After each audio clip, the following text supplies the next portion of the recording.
Hi, my name is James. Welcome to my 9.6.4 home theater tour.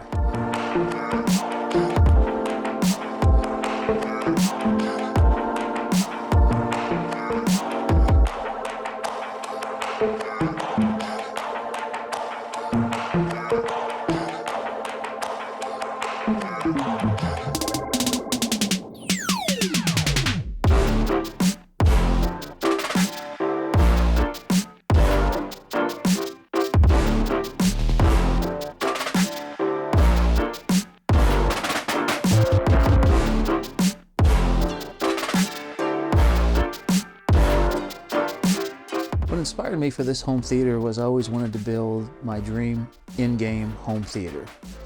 I didn't quite know where to start as far as what I would think was in-game until I was during COVID and watched Youthman do a JTR facility tour of their speaker line. And once I saw what JTR did and how they put their speakers together and just the components that they used were just super high end, I knew immediately that those were my speakers of choice. So thanks to Youthman, I got the speakers that I wanted and started my journey there.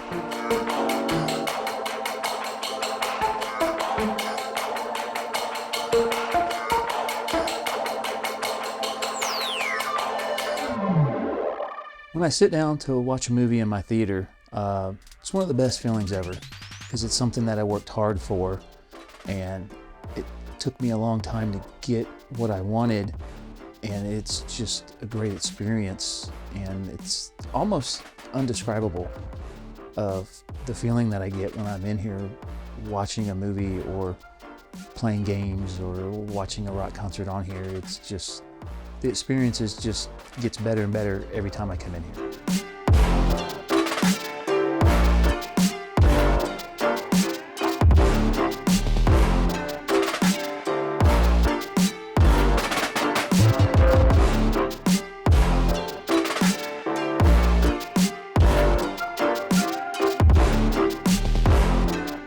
The films that really show off my home theater would be Dune 1 and 2.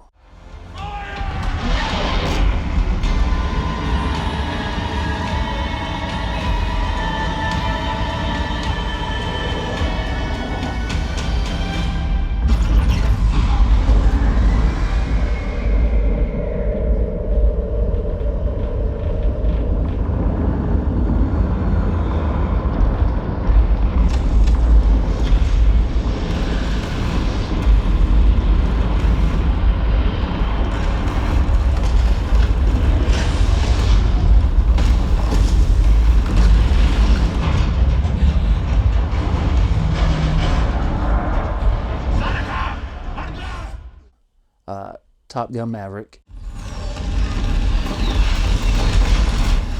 Impact. Enemy runway is destroyed. And then for the bass portion of it would definitely be the opening scene of Edge of Tomorrow. For Dune 1 and 2 would definitely be, for Dune 2 would be the worm scene at the end where all three worms are coming to attack. Dune Part 1 would be the scene where they are actually running away from the Arcanins and they're in that windstorm. And when they turn off their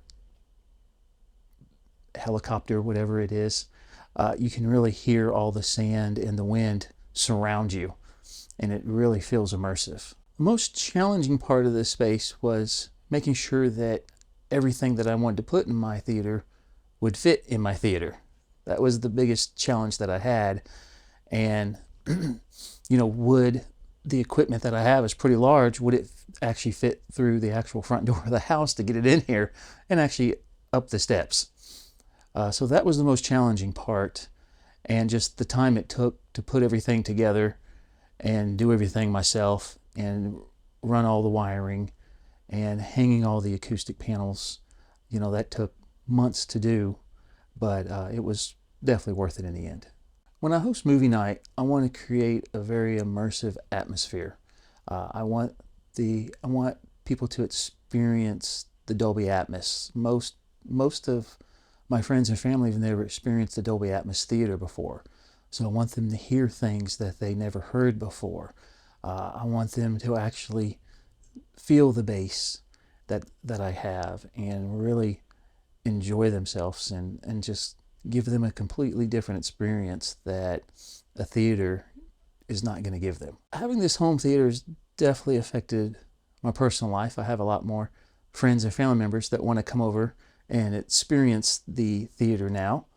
And mainly just making memories is just having the family over and watching movies and enjoying time together on some of our favorite movies that we enjoy. The best advice that I would give someone is get your theater that you like.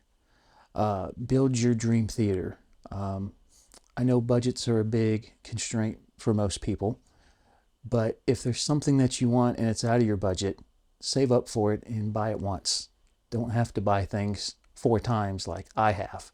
My home theater represents more than a space for me for movies because I enjoy the sound, the immersion that I have. I really enjoy listening to music up here, and having, the Dolby Atmos music is completely different than what you would listen to just regular 2-channel. It's a place that I can call my own, and it's my own room, and I designed everything I wanted myself, and it's just a place that I really enjoy spending time up here when I get a chance to spend time in here. My experience in my home theater is going to be, of course, a lot different.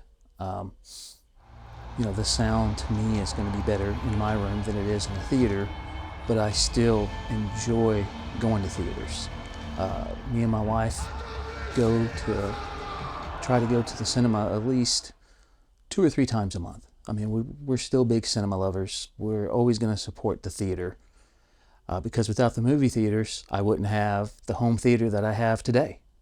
So because of them, this is what I have. So I'm always going to have a theater. The cinemas are always going to have a special place in my heart, just like my home cinema does. If I could go back in time, I would tell myself to slow down, take my time, do my research, try to go and listen to the speakers, try and go and see the TVs, try and go and listen to the amplifiers and see and make sure that that's exactly what you want. Just don't go off of specs and off of what other people do. And then, take your time and get what you want. How I feel about my vision coming true is just an amazing experience. I mean, my journey along the way was great. It was challenging, but it was well worth it. If I did it all over again, I would do the exact same theater today that I did. I wouldn't change anything about it. It's exactly what I wanted. To me, it's perfect for me. There's nothing else that I would do or change in my home theater system currently.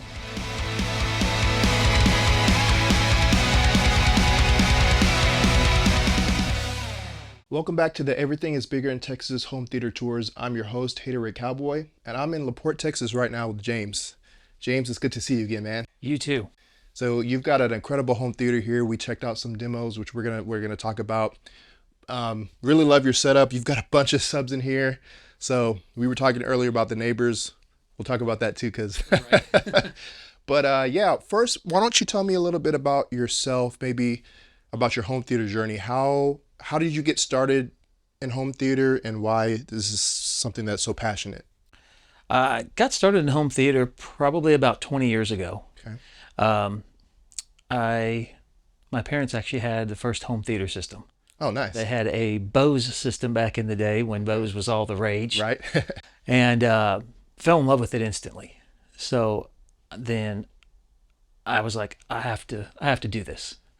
So my first system was a Show in Vegas system back in the day. I think that's what everybody kind of went with for their first system. So mine was a little different. I bought 4 12-inch towers and stacked them on top of each other. Wow. So I could get more sound out of it. And then I had bookshelves for rears, and then a center channel, and then a little 15-inch subwoofer, all Sherwin Vega. And I had that, and also my TV was a 27-inch tube TV back in the day, so it wasn't much, but it worked and it sounded great, and I was happy with it.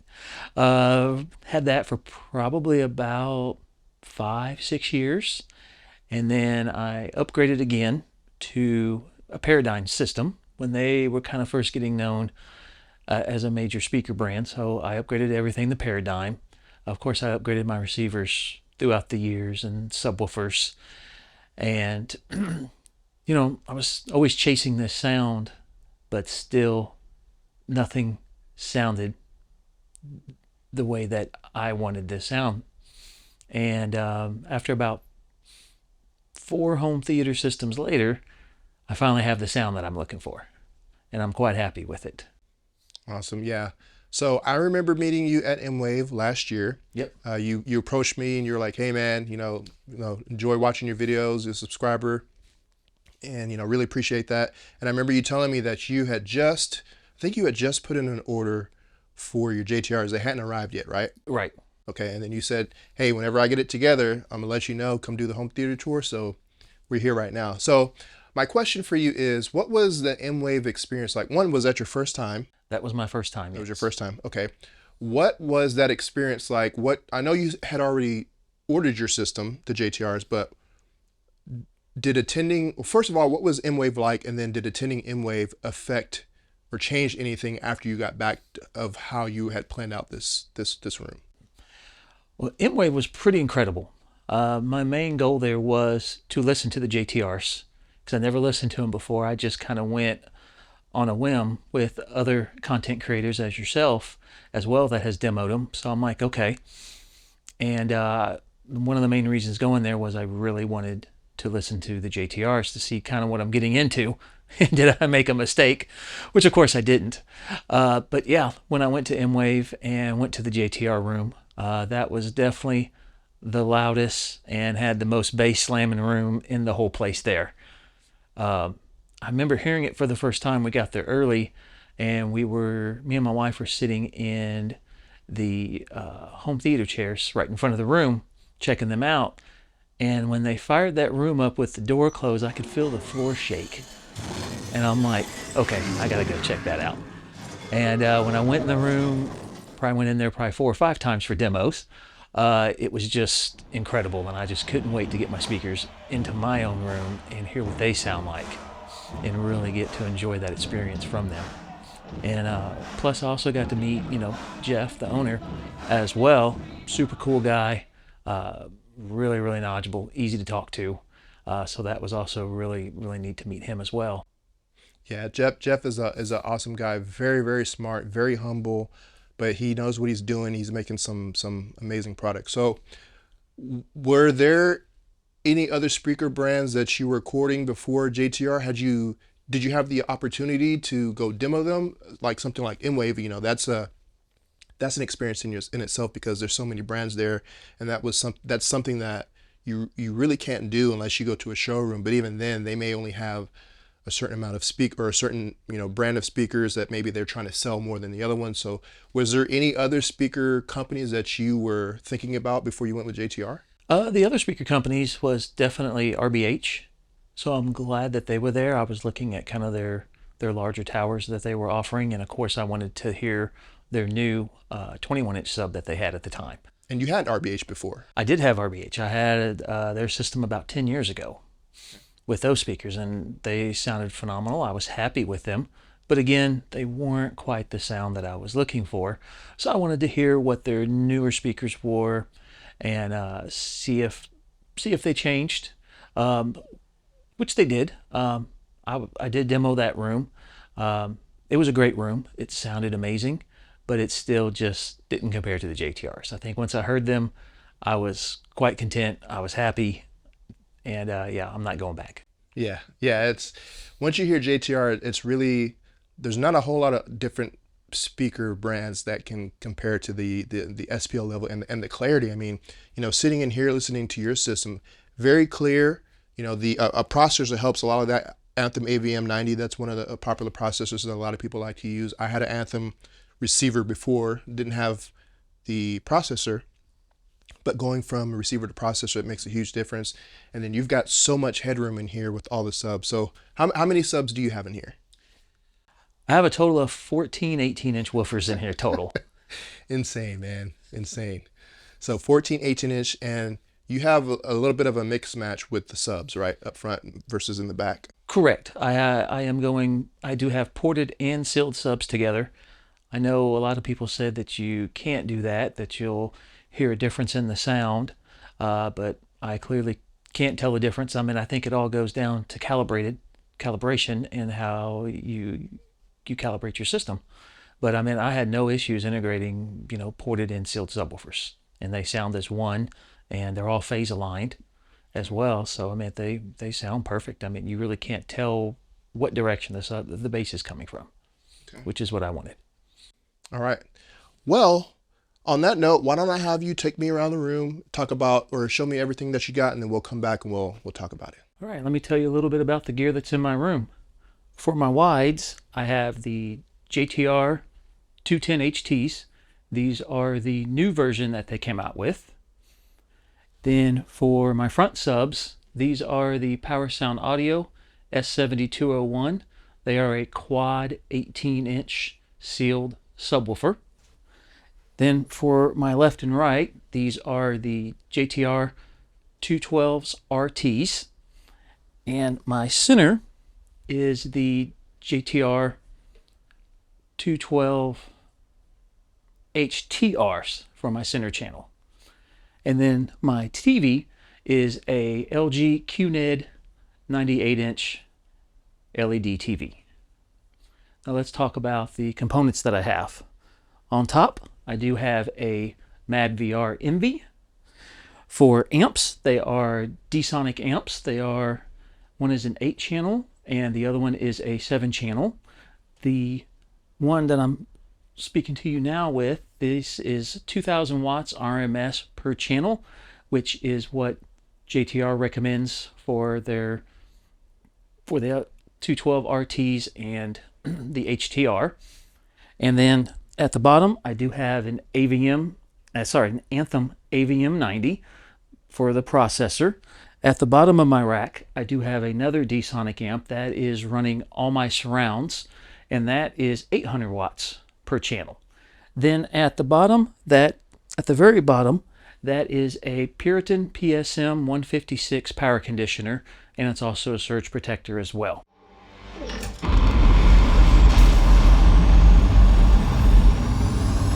Jesus, Houston, not that fast. That's it, kid. That's it. All right, let's go. No, Rooster, take it easy. Sir. Moving to the second part of the rack, I do have a Magnetar UPD 900 Blu-ray player. Below that is a PS5 Pro with a 4 gig terabyte upgraded hard drive in it.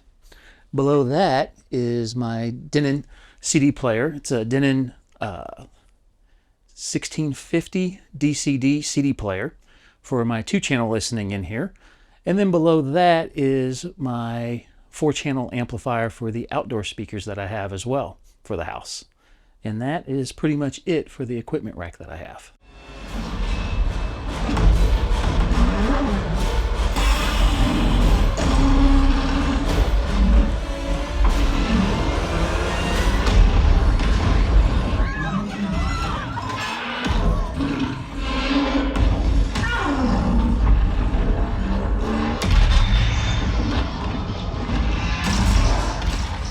So for my height channels and my surrounds are all going to be the JTR 110 SL for slants. Those are the tops and the surrounds. My acoustic panels are all the GIK acoustic panels for the whole room. And then for the ceiling, I have custom-made diffusion panels. Daggers 2 and 4 are behind schedule. Time to target 1 minute 20. Tomahawk impact in 3, 2. Impact.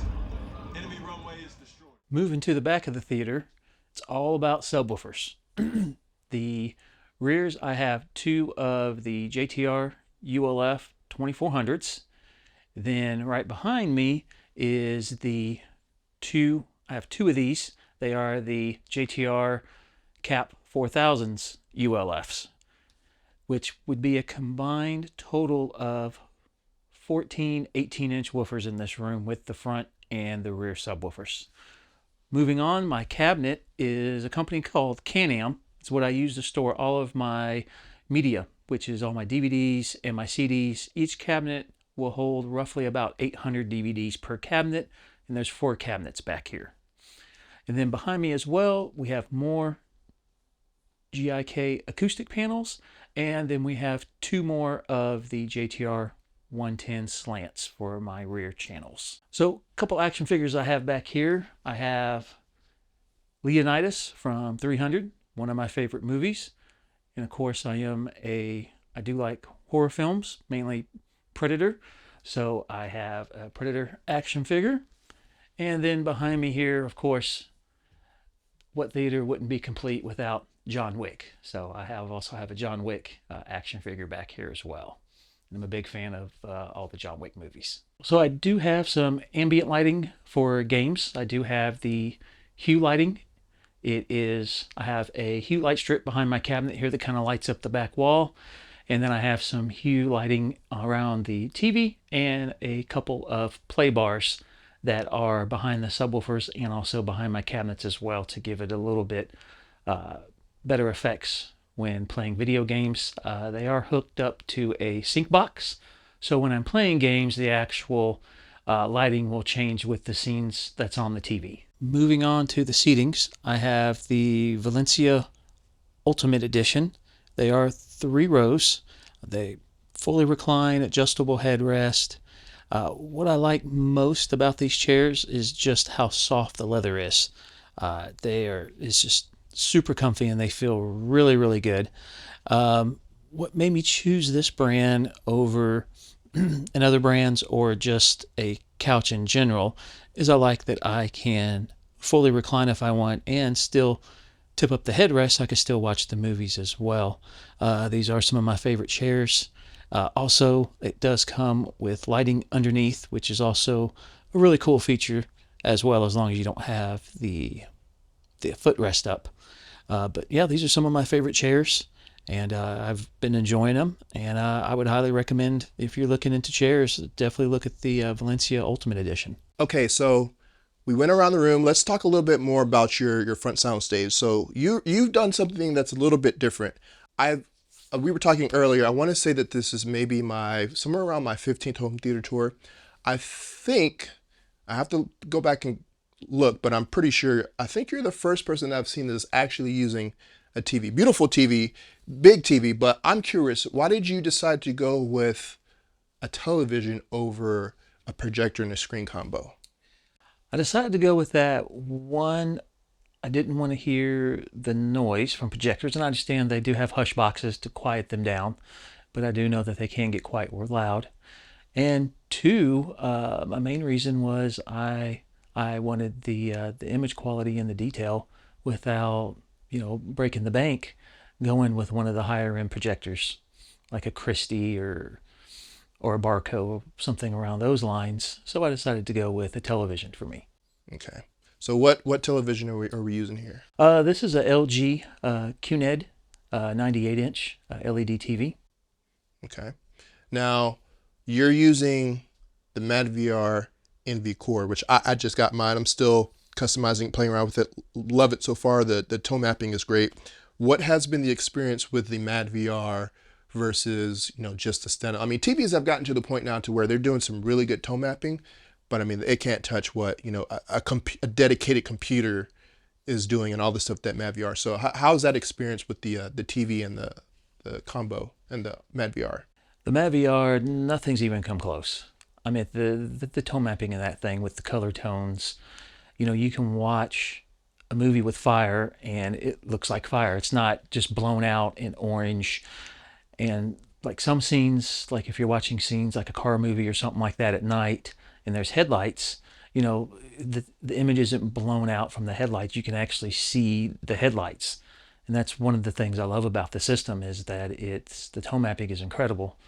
And I think the most important thing I like is the linear stretch, because now I can have the whole movie fill the screen, and you can't tell the difference either. It doesn't make the picture look disproportionate. It looks perfect. So those guys knocked it out of the park with the Envy Core.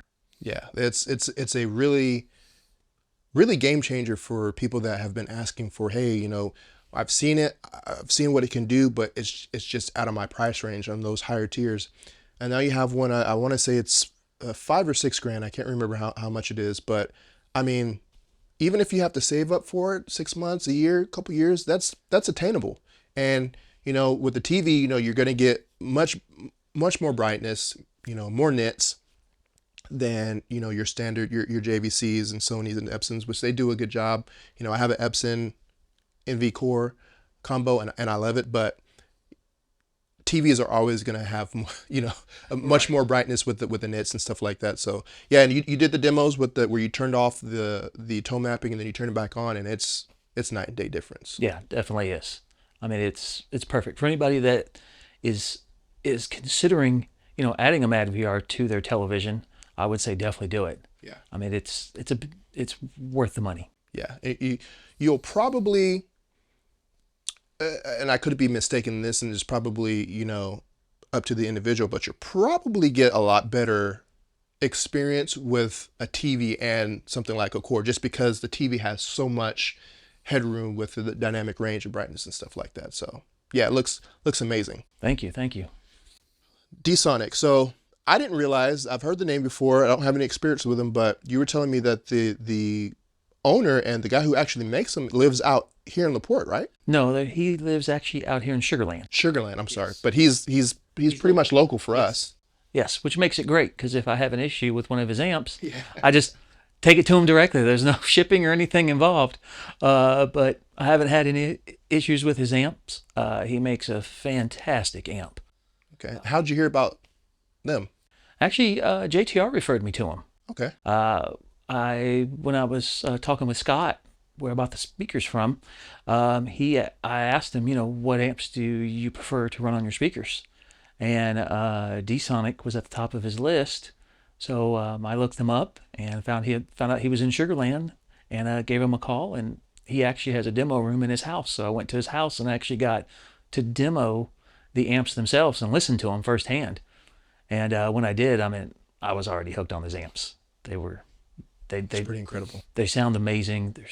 They have almost no noise floor on them at all, and more power than you need. So the Anthem AVM 90 is 16 channels. The D-Sonic, how many channels are in that? The top D-Sonic is 8 channels, and then the bottom one is 8 channels as well, in case I want to upgrade it in the future and add 2 more high channels. Okay. So are you using a couple of the internal amps in the AVM 90 does this processor doesn't have. So you've got, it's a 16 channel, but you're not using all 16 channels of the D-Sonic amps. Correct. Correct. So how many channels are you actually using out of both of them? I'm using 13 channels total. 13 channels. Okay. And then what's below? So tell me about the AVM 90 for a minute. You said that this is your first processor, right? That's my first pre-pro, yes. Okay. So why don't you describe for people your experience having, you know, a receiver for so many years and then going from a processor. Did you notice a difference? Was it a night and day? Was it like, you know, I could have stuck with a receiver? What's that experience like? Oh, I noticed a tremendous difference. Definitely. They offer so much more tunability, calibration to your system that processors are just, or AVRs are just not going to give you. I mean, you can do so much more with these. I mean, you can fine tune each channel. You can adjust, you know, frequencies. You can set your target curves. I mean, you can do everything to it. Bit of a learning curve, but not much. Anthem makes their system, Art Genesis, really, really user-friendly. And if you have any questions, you can reach out to those guys, which I had a couple, and they responded pretty quickly, and got me fixed on my questions that I had. But yeah, I mean, I absolutely love the pre-pros. Yeah, it's definitely a game changer when you step up. And then as far as so 16 channels using 13 channels on the amplifiers, how are you doing your bass management? Are you using like a mini DSP or something? How are you have all your subs hooked up to the Anthem AVM 90? I'm not using a mini DSP. I'm actually using the Anthem's bass management from the Art Genesis. Okay. Do you have them daisy chained or? I have the 2 in the rear are daisy chained because it only comes with 4 channels, and since I have 6 That's subs. what I was thinking. I was like, you got to be doing something because you have so many subs and you only got 16 channels, using 13 of them. So okay. Yeah, but no, I'm using their bass management system, and just calibrating it and spending the time and listening, and the phase alignment that they offered really made a big difference. Okay, so how long did it take you to calibrate all your subs to get that honed in to where you're like, all right, this is where I want it? Probably about 3 or 4 days, working on it on and off. Arduous days. Yes, listening, going back, tuning, listening again, going back, making adjustments until I finally got it the way that I want it on there. It does take some time. Yeah. Okay. So below the second D-Sonic amp, what do we have there? That is a Puritan power conditioner on there, and it also is a surge protector. Found out about him through a high-end home theater store. I was actually going to buy a different brand, but I told them what I have and how much power I'm using, so he recommended using the Puritans to handle the power load that I have, and I haven't had any issues with it. The guy is in the UK who builds them. Emailed him several times. He responds right away. I was sold on it, and I've been very happy with the Puritan. It's nothing fancy. Doesn't have any digital displays or anything like that, but it does work. I've been through some bad weather where we've had some pretty nasty power surges. We have, man, tell me about it. And haven't had any issues with my equipment at all. Yeah. It's been perfectly fine. Protect your equipment, guys. Like, especially if you live in the South. I don't know how the other states are, but Texas, I mean, my power goes out just randomly for a couple seconds, a few times a month at least, and everything now is pretty much protected. So I'm glad that I have that. And you also have what, 2 24 circuits and a 30 amp circuit? I have a 120 amp circuit for the back. 20, I'm sorry. For the back subs. And then I have 2 30 amp circuits for the front. 30 amp circuits. So yeah, you're not blowing anything in. I definitely needed it though. Yeah, I would imagine, because I was going to ask you, I was like, man, I wonder if he's blowing circuits in here. So did you have that installed already, or did you install it later? Did you have any problems before blowing the circuit? Well, I actually installed it before I started building my room together. Okay. Which is smart. Yes, which was kind of an afterthought until I thought about it. Like, wait a minute, everything's on a 20 amp breaker. It's not going to be enough. So yeah, I definitely had an electrician come out, put all 3 dedicated circuits. So this room is on its own circuit. It doesn't share anything with the rest of the house.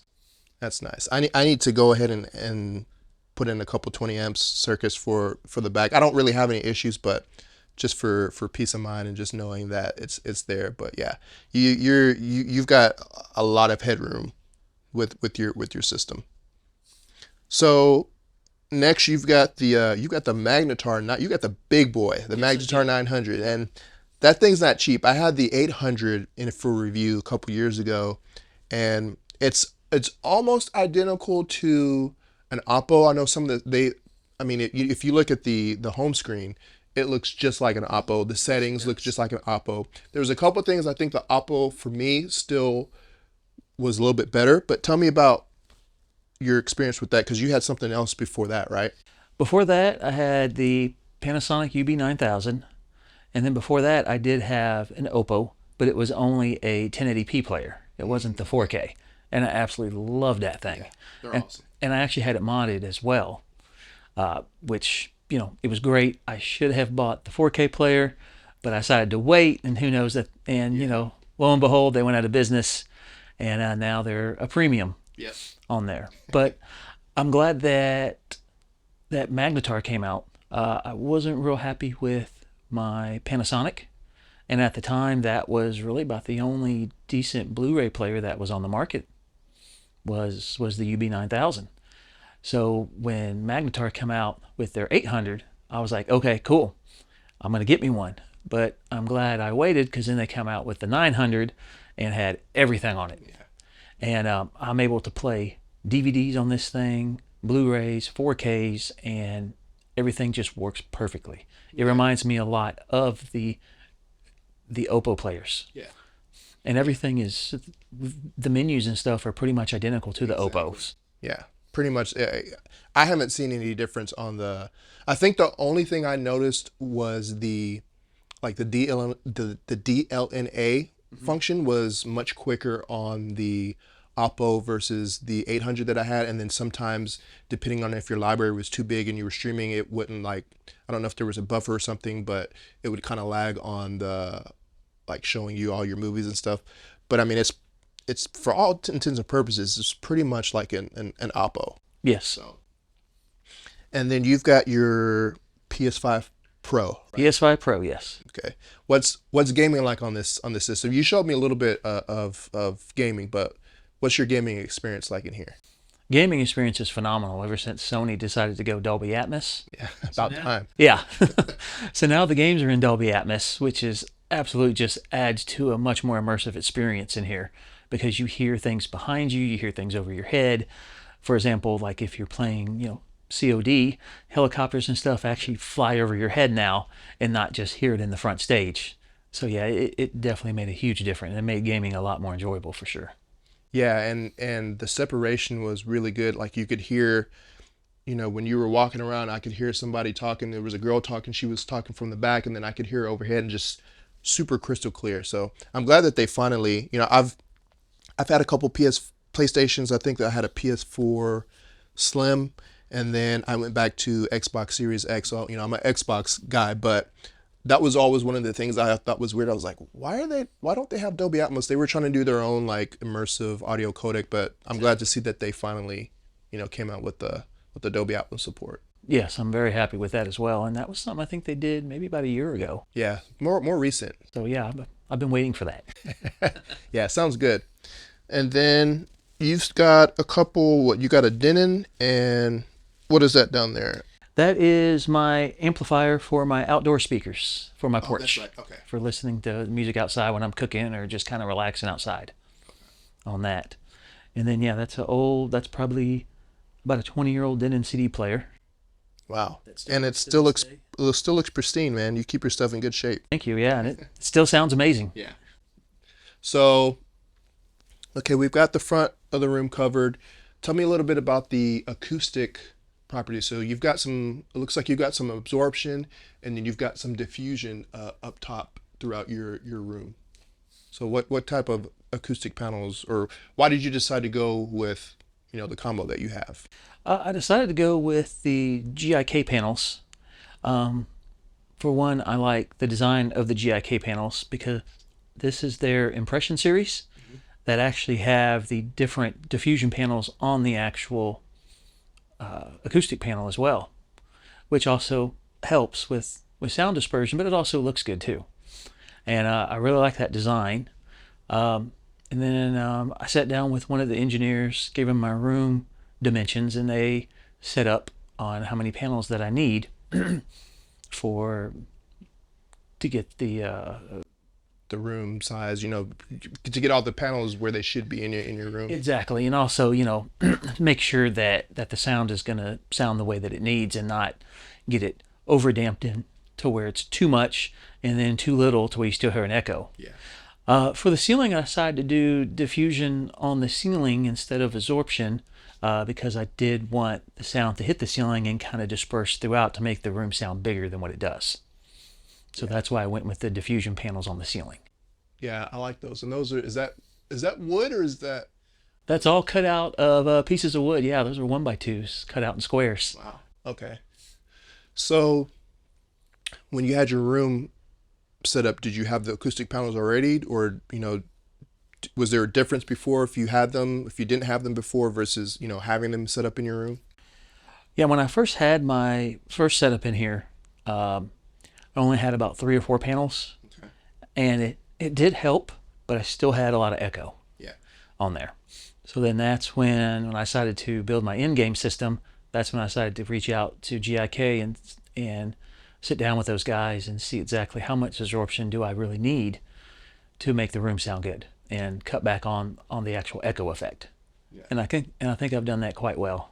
Oh yeah, definitely. So do you know how many you have in total? I have 22 panels in here, plus 4 diffusion panels. Nice.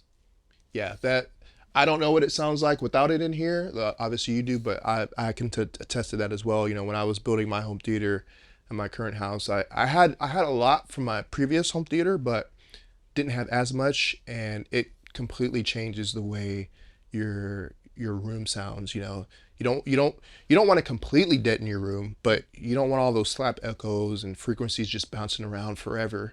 So yeah, it's important. And I think pretty much everybody, all the home theater tours that I've been in, they all have some acoustic panels. So it's good to see that people know that it's you should have it, but there's still people out there that kind of question it. I've seen comments sometimes, does it really make that big of a difference? And yeah, it does. And it's one of those things where in your space, if you don't have it, you'll never know until you actually put it in your room and do it. And then you're like, oh man, just even walking into the room from a different room, it's instant where you can just hear how quiet it is and the acoustic properties in the room.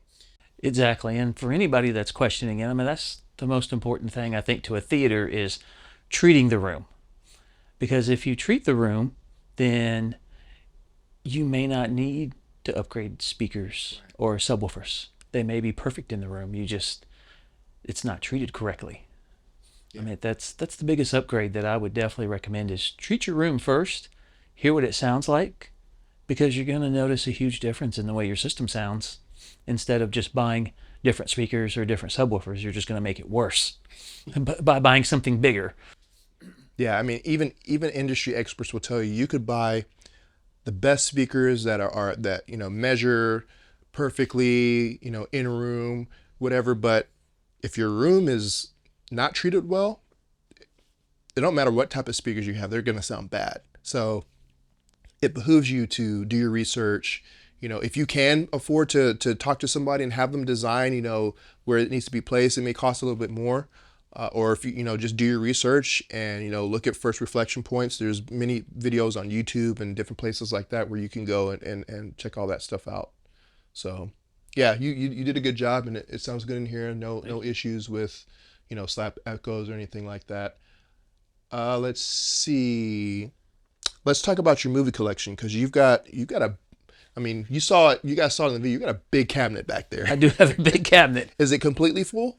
It's not completely full. Okay. Only about half full. Half full. But I did want to have enough room throughout the years to still keep my collection in there and it doesn't overflow, and then I'm looking for more cabinet space. Okay. I wanted to just buy one cabinet system, and then I'm done with that cabinet system. Yeah. And then you have to get another one. Exactly.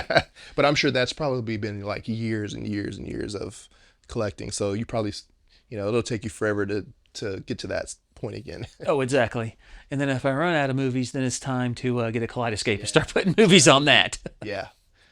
Yeah, but it's good that, there's still people that are trying to keep disc alive, because I know a lot of you people, or a lot of you guys watching, will say that streaming is the future, and it may be the future as far as convenience, but when it comes to quality, it's just not ever going to be the future for everybody, because some people may not be able to have the speeds that can get, good streaming, good bit rates, all that stuff. So, you're watching compressed, you're listening to compressed audio, and Dolby Atmos, streaming is already compressed. It's a lossy version of Dolby Atmos. So yeah, I'm always going to be a disc guy, either disc or, kaleidoscope. So yeah, but it's good to know that there's still people out there that that are trying to keep the discs alive. Oh, definitely. I mean, I want to watch the movie that it was intended to be Right. to be watched at, and a disc or kaleidoscope is the only way that you're going to get that. Yeah. All right. Well, seating. You talked about Valencia. So, why did you go with Valencia? Because I'm going to assume if Mwave was your first time, if it was your first time at Mwave, you probably didn't have a chance to demo these, right? Or did you? I did have a chance to demo them before I had these. I had some Valencia Tuscanies, Okay. and then I saw that they come out with the Ultimate Edition, and then I watched your YouTube video on it, and you were talking about how you like the leather, how it felt, and just how big of a difference, and just the overall quality in the chair itself than what the Tuscanies I had in here previously. So before Mwave, I did reach out to Valencia and find out if they were going to have the Ultimates here at Mwave, and they did. Yeah. So that was another reason why I wanted to go there, was to check out these particular chairs. Yeah, I love those chairs. I have those in my front row. I'm probably gonna move them to the back row again whenever I get some more different Valencias. But yeah, I love those chairs, and they're super comfortable. When I had those in the back row and I had just a standard couch in the front row, there was a couple friends that they would run into the theater first so they could sit into the. So that tells you how comfortable they are and how much people like them. So I noticed you have 3 seats here. Do you fill up the seats, or is it just you in here watching movies? For the most part, it's just usually me or my wife will come up here sometimes and come up here and watch movies with me, because she enjoys watching movies in the theater as well. But for the most part, yeah, it's just usually, me and my wife, or me and my father-in-law will come in here, because he really likes to watch movies as well. So anytime he comes over, he always wants to come to the theater and watch a movie. Yeah, definitely. Yeah, everybody always enjoys. I had my parents over a couple of weeks ago. I had some friends over for the first time, and they enjoyed it. And I love sharing that with people, because you start thinking about it. You're like, other than other content creators or someone like you, in my circle, I don't know anybody that has a dedicated home theater. So when people walk in, they're like, oh, wow, what is, like, it's like a shock. Like, what is this? Yeah. So it's nice to see the reaction, and it's nice to see how much they enjoy the space too. So one thing I wanted to ask you about, because my setup is not nearly as crazy as yours with the bass, and my neighbors complain. How do your neighbors not complain about your band? They've got to hear, or at least feel your system, right? Oh, I'm sure I rattle the pitchers in their house for sure, definitely. Yeah. But not one single knock on the door. Wow, nothing. Yeah, nothing. And when I see them outside, they wave. They don't say anything about the sound or anything like that. I've been outside my house with the system on, and you can almost feel the driveway shake. Wow. From the bass. So they definitely yeah. So either they don't care, or are they older, or they're an older couple. Okay. So I don't think it bothers them too much. That's nice. Yeah, because I was looking, I was like, I think your neighbors are closer to you than mine are, and I was like, there's no way that they don't hear or feel that. So yeah, that's interesting. Well, man, you've got a beautiful home theater. I think we covered everything. We didn't talk about the lighting. So you've got a little bit of ambient lighting here going on. What kind of lighting do you have? I went with hue lighting. Okay. I have 4 hue play bars in the front, and then I have a hue light strip for the TV in the back. Of course, they don't make it for a 90-inch TV. They only go up to 85-inch. Okay. So I just kind of had to center it in the middle to give it a little effect. And then I put a 75-inch light strip behind my cabinet to kind of light up the back of the wall. Nice. On there. And I usually run those usually when I'm playing video games. Yeah, we talked about that. It's something that I haven't done. I personally wouldn't do, but I wouldn't mind it with games. But I've seen it at other people's houses, and I'm like, during a movie, to me, it's too much and it's too distracting. Gaming, I don't really care because it's just gaming. Right. But yeah, I think for me, during a movie, it would just take away, because I like the way my setup is now. I like looking at the screen and it's just black, and all you see is the image. Exactly. Yeah. And I'm the same way. Well, James, man, you've got an awesome home theater. I appreciate you, inviting me out here to check it out and film your home theater tour. Is there anything you want to say to the viewers or anybody that's maybe thinking about building a home theater, maybe they're reluctant?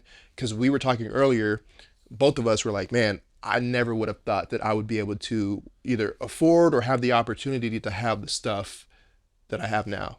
So what would you say to people who are maybe naysayers or maybe that are a little bit on the fence about, building something like this? For all the soundbar people out there, Yeah, right. definitely look into getting a home theater. I mean, even if you just have to start out with a 7.1 and work your way up to Dolby Atmos. Yeah. I mean, just the immersion alone is going to be so much better than what you have out of a soundbar. And even if you have to do it in a living room, I know a lot of people don't have dedicated rooms, but I mean, you can still make a living room with a home theater system still sound amazing. Yeah, definitely. Just takes a little bit more extra work. Make sure you get the correct, receiver processor that has really good room correction, and then if you can, if the wife allows you to, put some acoustic panels and stuff out there. Yeah, it's definitely doable. And one thing that we want people to know is we didn't get to where our system's day one. It's been years, 20 years, about the same for me. It takes time, it takes patience, it takes money. You may not be at the height of your career when you're in your mid-20s or early 30s. You may not be making as much. So just be patient, man, and enjoy the journey, because it's fun. And then you can look back and you think, man, I had a 27-inch TV and now I have 98. Like it's fun to look back and see where you've come from. It definitely is. Yeah, It really is. It's been a good journey for me too. I've learned a ton on my way to my end game journey for sure. And I've really enjoyed it. It's my favorite hobby, and I'm always going to have a home theater system, and definitely be doing upgrades from time to time. yeah. That's the part about this is you're never done upgrading. It never stops. But for speakers, I'm good. I'm not changing any speakers. Yeah, you've definitely got an in-game setup. So, James, man, appreciate you again for inviting me out here. Thank you so much for coming by. Yeah, thank you. Everybody, if you enjoyed this video, make sure you hit the like button, share it with your friends. Let us know down in the comments what you think about James' setup, and we'll see you in the next video.